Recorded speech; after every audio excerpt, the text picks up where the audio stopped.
Hey Blessed Tribe, it's Coach Jess. I hope you're having a great day. It is right before the holiday, so I want to encourage you guys to be safe, rest, have a good time with your family.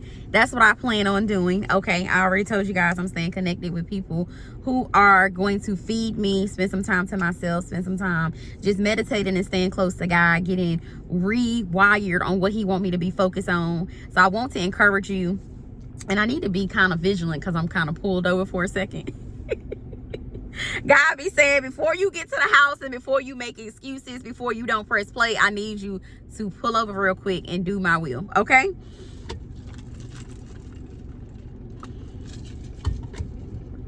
So let me first start off by saying, okay, so when I first was on my route to work this morning, I witnessed an accident.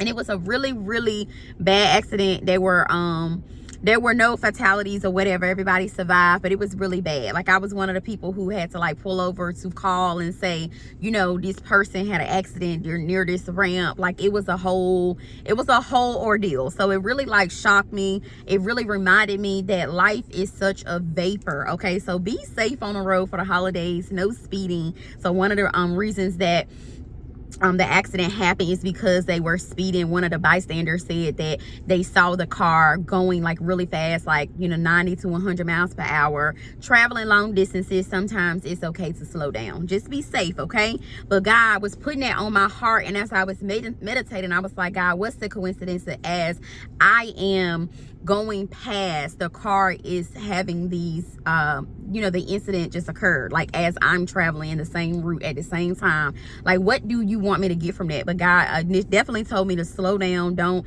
get too distracted driving. But He also was saying in the spirit, be paying attention. Sometimes we're going fast, going nowhere. Sometimes we are doing things and we think we need to be going that way, but God says slow it down, because life is very fragile, okay? And you have your children in the car, you have a lot of responsibility on the road, but not even just on the road with your family. You have a responsibility with your spiritual house. You got a responsibility to clean it up, keep it clean, make sure you are taking responsibility for it, make sure you're controlling your thoughts. This is really, really challenging because, like I've been telling you guys, the enemy is not playing with God's children. The enemy is not like, okay, it's gonna be a walk in the park, I'm just gonna let you have a fabulous day. I know you looked amazing. I know you got up this morning, put your little perfume on, put your little necklace on, got your little nails done, put your little skirt on.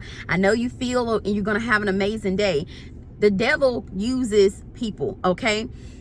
I was making a joke with somebody today. I said, don't let the devil use you. But I was really serious, because sometimes the devil uses people. The devil has to operate just like Holy Spirit does. It has to have a vessel. It has to be a willing vessel. So I want to encourage you, don't let the devil use you. Don't let the devil use family members to speak negatively into your life.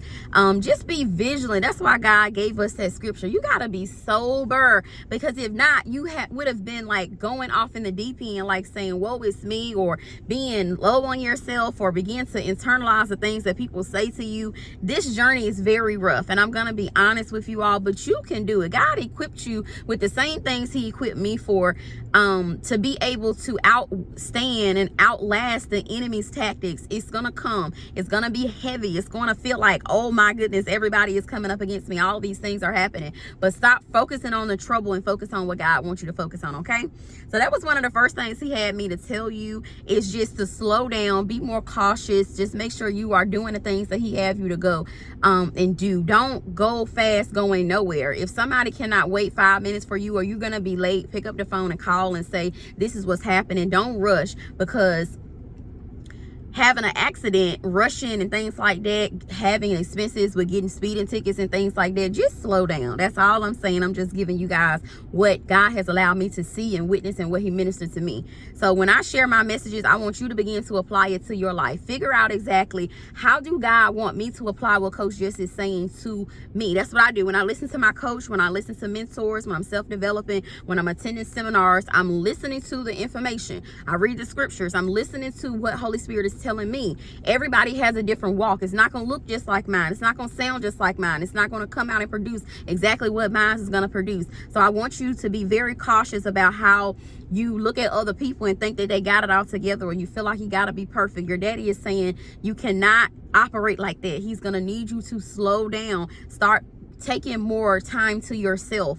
Start reflecting, keeping your mouth closed when you see that it's not going to work out for your favor. Let God fight those battles. Let God deal with his children. Those are God's children. He's going to deal with them accordingly. It's not for you to judge and for you to try to take things into your own hands, okay?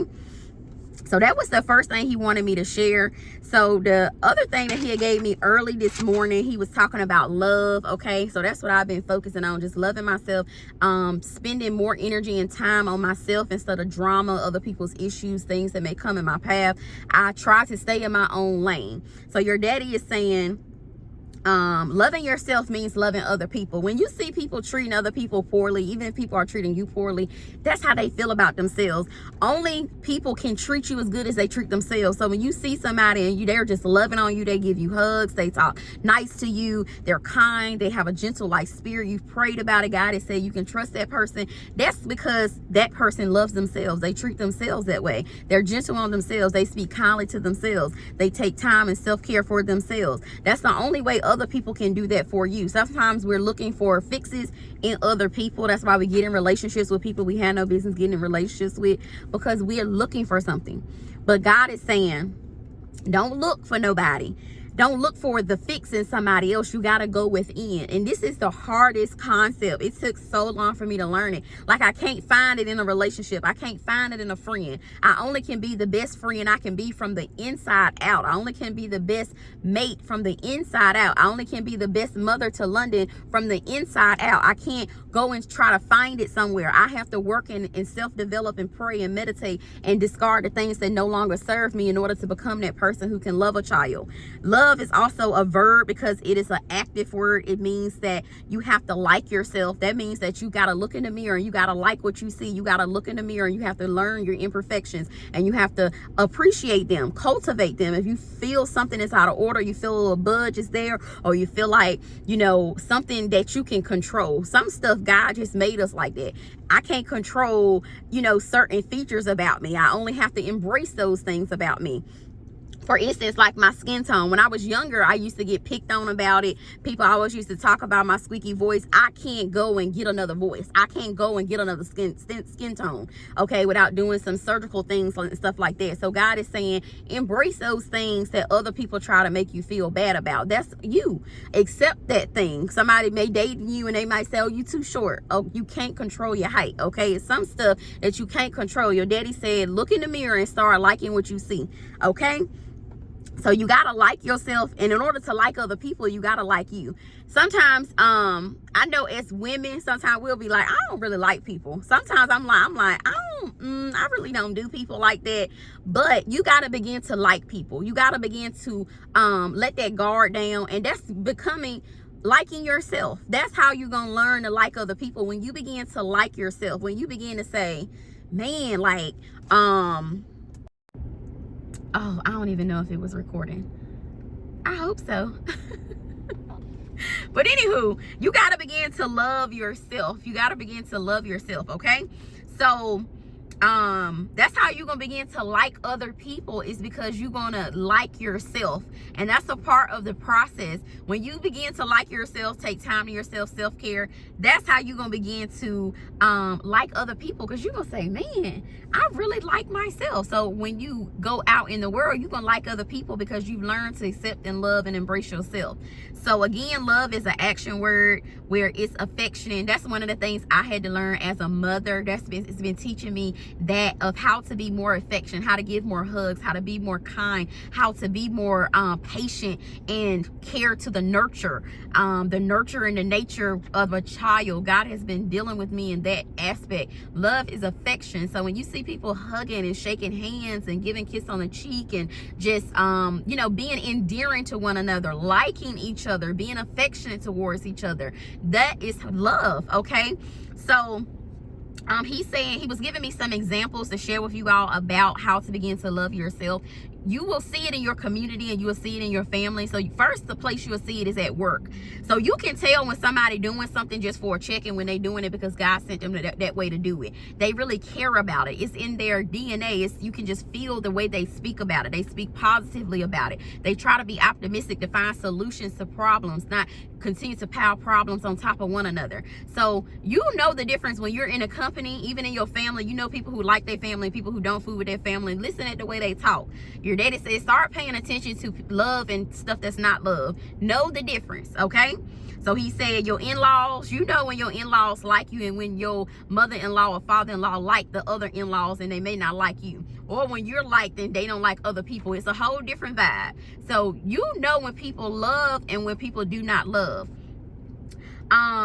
He was saying loving yourself is also sleeping, resting, and getting physical wellness. Make sure that you are sleeping is a part of physical wellness. You need to sleep. You need to recharge yourself. That's one thing he's been telling me. My sleep patterns, he'll tell me to get up and pray, get up and do that, but he'll also tell me to sleep, rest, lay down, my daughter. Lay your body down, rest. Sometimes we feel like I gotta do this and I gotta go here and I gotta be here. He's saying sometimes rest. That's why he said you going fast nowhere. Do not do that. Rest. It's gonna be okay. The next day is gonna come. You can prepare as long as God have it for you to be here. You can prepare for the next day. Leave some stuff for the next day. It's okay. The whole world is not gonna fall apart. If you don't answer your phone, they're not gonna think that the whole world is ending. It's okay. Sometimes we put too much pressure on ourselves. Okay. So a part of loving yourself is resting, saying no. That is a part of loving yourself. So learning something new and developing that skill, that's a part of loving yourself. Taking time to teach yourself a new skill, learn a new resource, begin to just love on yourself by teaching yourself something new. Don't feel like you know it all. Being a student is a lifelong type of thing. It's a lifelong journey. You're going to be learning things throughout your life every day. It's okay to self-develop and let somebody else teach you something. So loving yourself is also self-developing your gift. You know when you in a marriage, when you see marriages or you in a marriage and the person love their spouse versus the person that don't. And like I said, love is also liking that person. Just because you in marriage with them don't mean you like them. I know plenty of people married but don't like each other. So love is also liking that individual. So you know the difference when you see a spouse and they just love their spouse. It's so affectionate. They just so kind to one another. They're patient. Even when somebody have a quirkiness about them or a flaw about them, the other person embrace it. That's the love. It's action. But you also know when people can't stand their spouse, they talking bad about their spouse, they dogging them out. They like, oh, that quirk they got, I'm just about to divorce them. You know when people love their spouse and when they don't. So God is also wanting you to think about these things, and he's wanting you to apply it to your life. So when you get married, he wants you to like your spouse. He wants you to look in the mirror and like what you see. He wants you to rest yourself. He wants you to learn new skills. Your dad is always giving instructions, okay? Even when bad things happen, your daddy got a lesson in everything, okay? Your home. COVID taught people whether they like their house, their spouse, and other aspects of their life. If you went through COVID and you was just like, I got to get out, I got to go see other people, I got to be about the world, you didn't like embrace that, being at home, being able to clean, being able to work from home, have things shipped to you and things like that. If you struggled during that period of time, this message may be for you, because God is saying, I need you to embrace being by yourself. I need you to embrace not having an influence of the world, your friends, and having to be intimate with other humans. I want you to be intimate with me, with people in your household, like the people you live with, like your family that you were born into, like being able to self-develop and take time to invest in yourself. That's why so many businesses were birthed during COVID, because people learn, like, I got these skills, I can be innovative and I can quit that job and start this job. People are more up and willing to do things that really speak to themselves. They got to know themselves. So sometimes when you don't like your household, and when your household is disruptive and not going smooth and people in there don't like each other, that's why COVID was like, oh my God, I got to get a divorce because I really don't like that person. It taught you some things as well, okay? So even bad things got some lessons in it. But you know when people like their home because they don't like to stay there. And people that don't like their home, sometimes they're like, I got to go reach out and get something from the world. But God is saying he's wanting us to self-reflect in this season. Focus on yourself, loving on yourself, the family members in your household, the children you're responsible for. Begin to like them, begin to be affectionate, begin to love them by loving yourself, okay? And like I said, your children, you'll know when you around children that are loved versus children that lack affection and parental guidance and things like that. You will know the difference, because a child will speak different. They have a different language. They're more willing to be vulnerable. They're not jumping every time you move your hand around, things like that. So be paying attention how you love on your children, because when they go out in the community, people can tell the difference about a child that's being loved and nurtured and supported and valued versus a child that's been, you know, just stay in your place, don't say nothing, your opinion isn't valid, you know, they don't get no hugs, they don't get no kisses, they don't have anything that the parent is just like just going about providing for them, but they're not giving them the tools of love and affection and time. Okay, so that's all God got for you today. I just wanted to encourage you. The enemy is gonna come, because the enemy been coming after me. Okay, I don't want y'all to think that I get up here and it's all rainbows and butterflies. Like, I have good days and I have days where the enemy just come and keep coming. But the more the enemy come with me, God already showed me, I'm gonna propel you so far away that by the time they catch up to what you're doing, you're gonna be too far gone. You're gonna be too invested into my kingdom. You're gonna be too obedient and doing what I asked you to do. They're not gonna even know, like, I'm developing something in you that other people not even gonna know where it came from. They're not even gonna know when I take it to your next level. They're gonna be so far removed from you, and then they're gonna say, man, I had the opportunity to get to know that person and then take advantage of it. I had the opportunity to speak positive into their life. I had the opportunity to open the door when I tried to close it. I had an opportunity to support them, but yet I put my foot out against them. So the same thing with you. People are gonna be treating you a certain type of way, just like they did with Jesus. Don't be surprised when it comes. It's hurtful, it's painful, it's shocking, but your daddy said prepare yourself. Okay, I got to go. Me and London, we're gonna go see the fireworks, and my grandma's gonna go with us, so we're gonna have us a good time this afternoon. I'm probably gonna take some pictures. Possibly it might be too dark, I'm not sure, but anywho, enjoy your family, love on yourself. If you have hard time loving yourself and accepting yourself when you look in the mirror, I just want to encourage you. All people have phases where they are developing. This may be your development season. Okay, I just wanted to encourage you, to let you know to slow down a little bit. You might be going nowhere fast. Your daddy is saying it's okay to self-develop. It's okay to sleep. It's okay to separate. It's okay not to answer your phone and try to save everybody. Your daddy is saying be intentional in this season. Okay, I love y'all. I got to go. Remember to subscribe to the channel, like the video, comment, get you guys some life coaching sessions. Okay, my time is limited, but the link is still up there. Okay, I love y'all. I really do. Y'all have a blessed and prosperous day. I'll be talking to you soon. God bless.